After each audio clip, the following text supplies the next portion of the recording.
Hello and welcome to the Confessions from the Car podcast, the place where we unpack the complexities of being raised by an emotionally immature parent.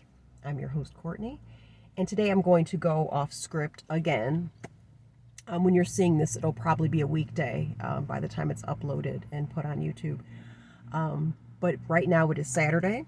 I just got done purchasing tickets for my daughter's upcoming dance recital. I have to go home and wash my hair, which is why I'm coming to you live from up under a baseball cap. The sky looks like it could break loose with a storm almost any minute now, so I want to get this podcast in the can before the sky opens up. So I'm going to make this one really short and sweet. So today's podcast is about 5 things, and I'm sorry if I'm looking to the right a little bit. I have a list here because I have some very poignant bullet points that I do not want to omit from this podcast. So today's podcast is entitled 5 things an emotionally immature parent simply cannot do. You can try this, variations of the 5 items on this list, and I will bet you dollars to donuts these will virtually be an impossibility for your emotionally immature parent. Now, the purpose of this podcast, this particular podcast, is twofold. I should say not the podcast too, but I should say this particular episode. The purpose of this particular episode is twofold. For those of you who are on the journey of, you're past the discovery stage. You know what you're dealing with. You are on the road, on the journey, on the path to healing. For those of you who fit that category, this particular episode will just serve as just a heaping helping of validation. It will hopefully serve as a soothing salve for your nervous system to know that you're not crazy. Okay, that a lot of these issues that you have hallmarked as peculiar, pathological, and maybe even toxic are not just germane to you and your parent. This is something that a lot of people with emotionally immature parents deal with in one way, shape, or form. Okay, so if you are on the road to healing, this is validation. For those of you who are not quite there yet, you're still trying to clock whether basically what you're dealing with. You know something is amiss, but you're still kind of fumbling around in the dark for the light switch. I'm hoping that today will connect some of the dots for you. That is the purpose of this episode for those of you who are not quite on the journey to healing yet, but something is dawning on you that maybe, just maybe, something is rotten in Denmark. Okay? No disrespect to Denmark. Lovely place. Yeah, so let's just dive right in. I'm not going to read a letter from a listener who is experiencing a particular challenge with his or her parent this week. I'm not going to do that. I'm just going to dive right into these 5 bullet points and elaborate on them briefly. And I like I said, I'm sure that you have experienced this in one way or another. Number 1, emotionally immature parents simply cannot apologize. Now, you may have heard some variation of, I'm sorry if you feel that way, or I'm just the worst mother ever, or you're imagining things. But okay, I guess if I did something wrong. No, that is not an apology. An apology, a genuine apology, consists of 2 hallmark things, and without them, it's not an apology. I don't know what it is, but it's not an apology. The one is to genuinely admit wrongdoing. I fucked up. I did XYZ. That's the first part. And the second part is to express genuine remorse for said fuck up. You can't have either one of those 2 components missing. It's not an apology. Okay? So the primary reason why, and this is my opinion, again, I'm not a doctor, I'm not a therapist, I'm just a person who, a 49-year-old mother who has been on the road to healing for the past, I don't know, I want to say a good 6-7 years, okay? I've been in the trenches. I've read countless books. I'm going on my 3rd year in therapy. So it's almost like a musician, I think. Are you ever like truly accomplished as a musician? That's why they call it practice, right? That's why you practice. That's kind of how I feel about this. Will I ever, I hope to get to the point one day where like I feel like I am just really above the fray and I'm free. And I mean, I feel boatloads better than I did 7 years ago. But I will say that my purpose is to offer validation, support, camaraderie, a community for individuals like myself who for a long time thought that they were just batshit crazy. You're not crazy. Okay, back to item number 1. What you will find with these parents is in order to apologize, you have to first admit that you fucked up. And I think that these parents are steeped in such a strong sense of shame, they simply cannot admit when they've stepped in it. And the reason is because to live life, to go through life under the umbrella or under the cloak of shame, fundamentally at their core, they believe they are bad. Okay? So to admit that they did something wrong would be to validate their belief that they are inherently bad. So they cannot do that. They're running from that. Breakneck speed. They're running from that bone deep belief that they are flawed. And so what they don't understand is that when we are inherently flawed beings as humans. That's just by proxy what we are, right? We are not our actions, okay? So all of us are going to mess up from time to time. All of us are. Like, that doesn't make you evil, bad, stupid, dumb. It just makes you human. But they don't understand this. So to admit wrongdoing would be to admit their unlovableness, right? It would be to validate the very shame that they're trying to run from. So they cannot admit that they're wrong. So what they can do is they can play the victim. They can blame you. They can gaslight. They can blame shift. They can do all of that stuff, but they cannot say, I'm sorry. Now, if you hear the words, I'm sorry, it will generally be followed by a, if you feel that way, or if you think I'm the worst parent, right? And so what that does invariably is, if we have been trained by that parent all of our lives to caretake their emotions, as soon as they dissolve into the victim, as opposed to apologizing, as soon as they pull that, I must be the worst parent ever, then what we are called to do, what our nervous system has been called to do throughout time, is to, oh, no, mom, you're not the worst, right? And so now all of a sudden the issue that, the boundary stomping or whatever the initial issue was gets brushed under the rug, because now we have to go and coddle to mom or dad, right? Because they're upset because we called them out on what they did. But that never gets taken up. And so it's around and around we go, right? So they play the victim. We come and shuffle to wipe the tears. And then we feel like the asshole for bringing up a legitimate boundary stomp or whatever the initial issue was, right? So again, number 1, they cannot apologize. Number 2, emotionally immature parents cannot be curious. And I think that this one stems from the fact that, particularly if you are an adult child, or even particularly, especially a young child, but adult children too, because we're going to talk about, this podcast is geared towards adults, but this is very much applicable to children. I think it's even more so applicable to children. They cannot see us as autonomous, sovereign beings. They see us more like a toaster wrapped in flesh. Our purpose is whatever it is, to financially take care of them, to emotionally take care of them, we serve a purpose, right? So do you think that your parent walks into the kitchen and is curious about their blender? Are they curious about the remote control?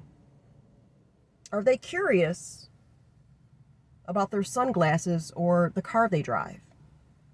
The answer is very likely no. And that's how they see us wrapped in the flesh. We are we are nothing more than an instrument to them. And what our purpose serves, it depends on the deficiencies and the needs of the parent. But they are not genuinely interested in us because they don't see us as individual human beings. They do not see us as that.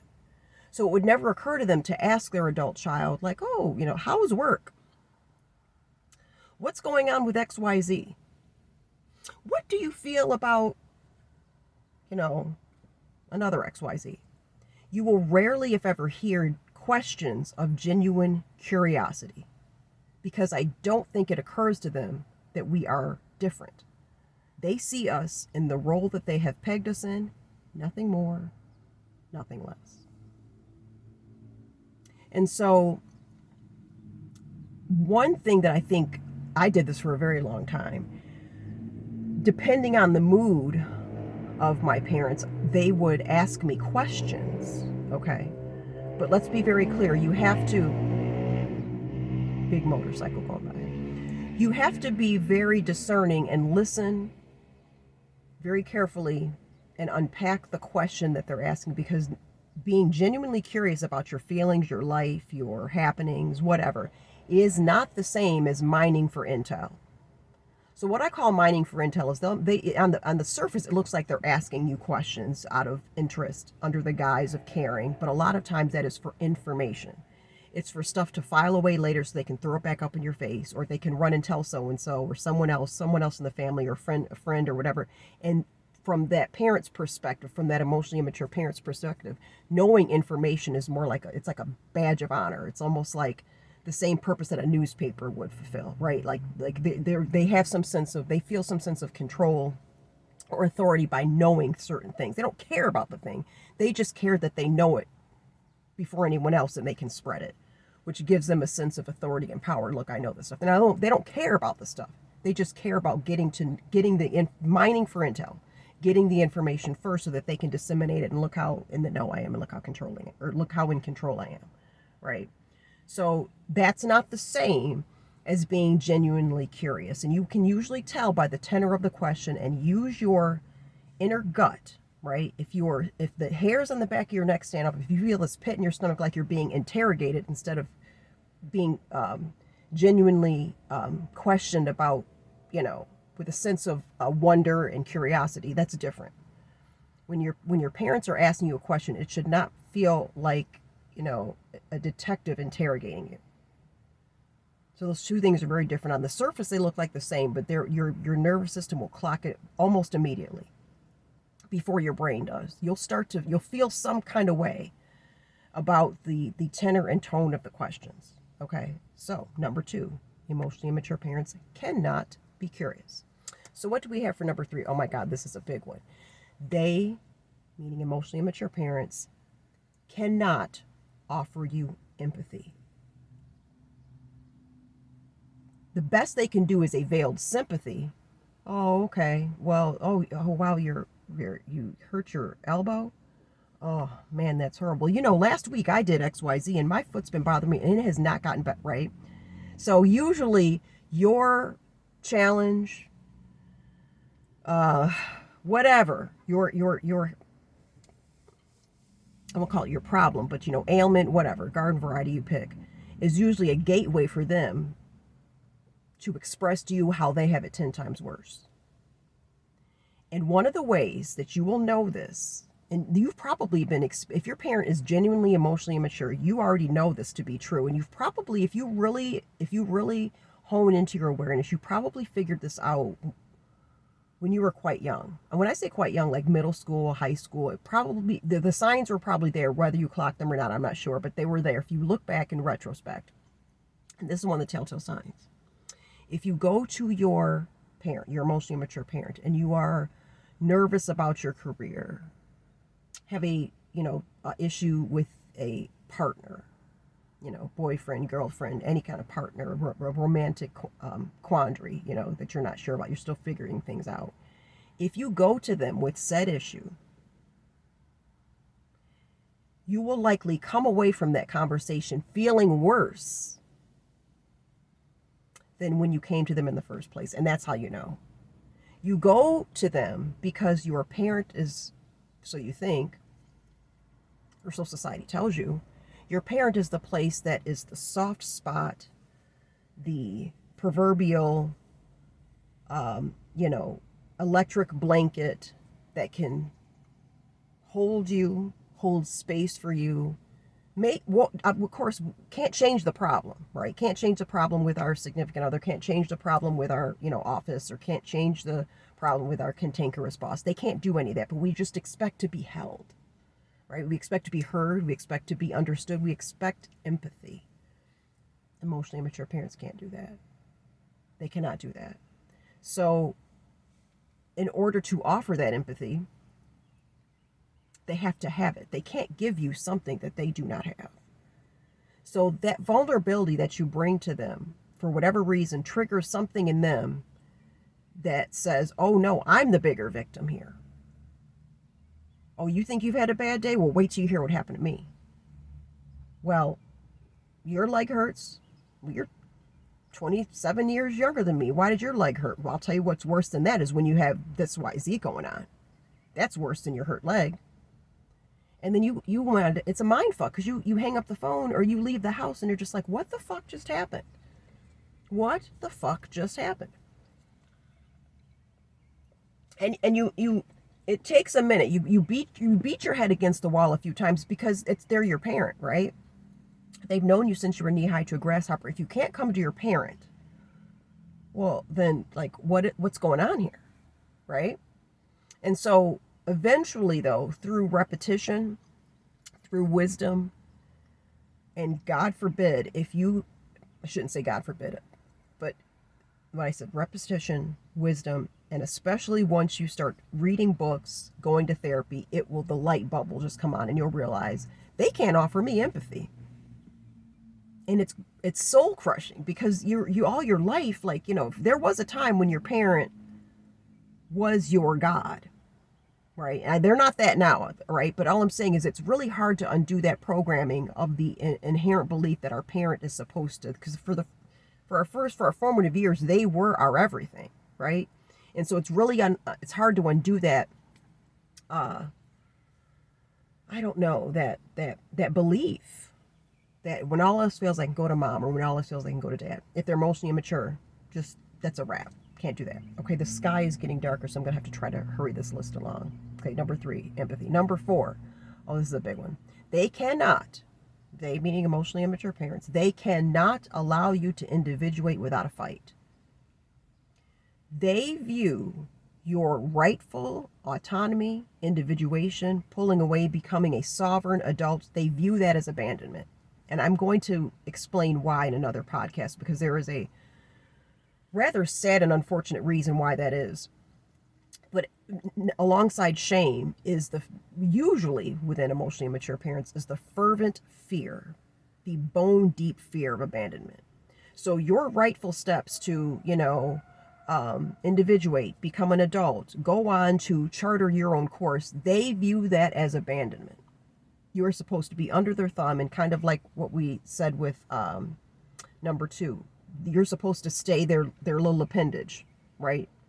Their instrument, their appliance wrapped in flesh. That's what you're supposed to do. That is your role. And so anything that takes you away from that, like your, individuation, your, putting someone else in your life above them, which you're supposed to do when you take a husband or a wife, your spouse becomes that person, leave and cleave. It's a whole nother topic too that I will explore in another podcast, but they don't like that. You will see this number 4, the fact that they cannot allow you to individuate without a fight. This will rear its ugly head when you buck holiday tradition and you want to go off with your in-laws, or you want to, instead of, spending the umpteenth Christmas at their, under the tree with them, bitching and moaning and, enduring family fights. If you choose to deviate from that and you say, you know what, me and my girls want to go to, Cancun for Christmas, oh my God, you will see it. You will see this when you buck holiday tradition. You will see this when you cultivate relationships with others. That's why you will think that everything is fine with your emotionally immature parent, and then you meet a partner, and you will see a side to your emotionally immature parents that you likely have not seen before. Why? Because they are losing access, and when they lose access, they fear losing power, and when they fear losing power, all bets are off, and the gloves come off too. You will also see this when you disagree with them. If, they want to see your hair a certain way, and you don't want your hair that way, there'll be a little clapback over something as trivial as that. But they do not like any semblance of difference. Threatens them immensely. You are expected to stay in role, and rightful individuation does not support that. That's the other way. That's going opposite of you becoming or maintaining your role as their appliance wrapped in flesh. Last but certainly not least, emotionally immature parents cannot provide unconditional love. They will say they love you. They will promise they love you. They will steadfastly maintain that they love you. But whatever it is that they claim to give us is not unconditional love. Might be conditional love. It is not unconditional love. Because we have learned that we are only accepted when we perform in the manner in which they expect us to. So one example of this, I'll make this really quick, is there was a letter that I had read maybe in a previous episode where this wife and mother was talking about how she was tired of doing the emotional heavy lifting in the relationship with her parents, and she tried to she hosted all the holidays, and she tried to bring her parents into the fold when little Susie had a dance recital or when little Bobby had a lacrosse tournament. And she was always the one, always gathering, always inviting, always trying to, bring her parents into the fold of her new family, meaning the family she had created with her husband and children. She was always trying to, foster that sense of togetherness with her parents. And she just got tired of it because she realized that if she stopped doing it, if she stopped reaching out, if she stopped being the one to initiate contact, that invariably the relationship would just disintegrate. And what was really she was right, because what she thought was a relationship really wasn't a relationship in the first place. It was really just her, doing the heavy lifting, and her parents were kind of like, along for the ride, right? So she feared stopping contact or initiation with her parents. But I think she feared that because she knew what would happen when she stopped. So, and I think the reason is because they can't, I think that the unconditional love and the curiosity go hand in hand. Both call for you to love the person as they are, to want to find out more about them, to establish connection, right?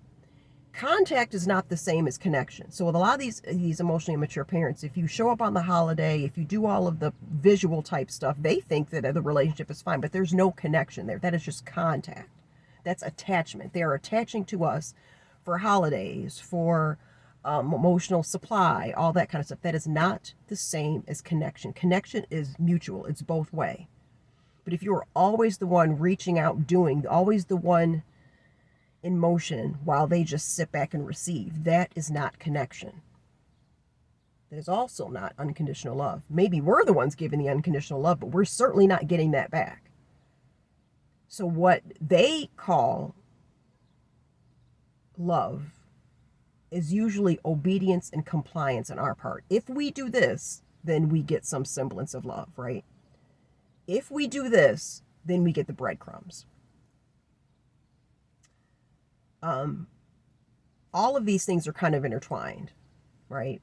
The lack of ability to apologize because they can't admit wrongdoing, because their ego is very shallow and very delicate, which is also part of why they cannot offer empathy, or why they can't connect with us, which is why they can't give unconditional love. I mean, it's all in the same quilt. It's all woven together, patched together in the same fabric. So I'm going to wrap it up there. But of course, I simply cannot wrap it up without giving a plug for my Confessions book series, which is what launched this whole podcast. So first we have the Confessions collection of narratives from the daughters of dysfunctional families. We've got this one. This is what kicked things all off. This was the catalyst. And then from there, because I'm 49 and I realized that there are some wisdom and nuggets, hard-earned wisdom that I had amassed throughout my years, that I decided to channel into this book, a collection of outspoken narratives from middle-aged women. And then, but I have to say this though, if you're 20s, 30s, nowhere near 40s, 50s, still pick this up. I think that you will glean a lot of things from this. I can see the sky is getting darker, so let me hurry this up. Next we have motherhood. Oh my God. I learned so much about my parents and myself through the role of motherhood. This is the collection of extremely candid narratives from mothers in the trenches. Last but certainly not least, we have the boundaries. Oh my God. Evergreen, a collection of narratives from women who believe in boundaries. Okay. So also I want to say that this is written from, all of these books are written from the perspectives of women, but if you are a man and you are still dealing with, saddled with the same, saddled with the objective of trying to unpack your emotionally immature parent, you can still relate to this. Don't get it twisted. This is pretty evergreen and gender neutral.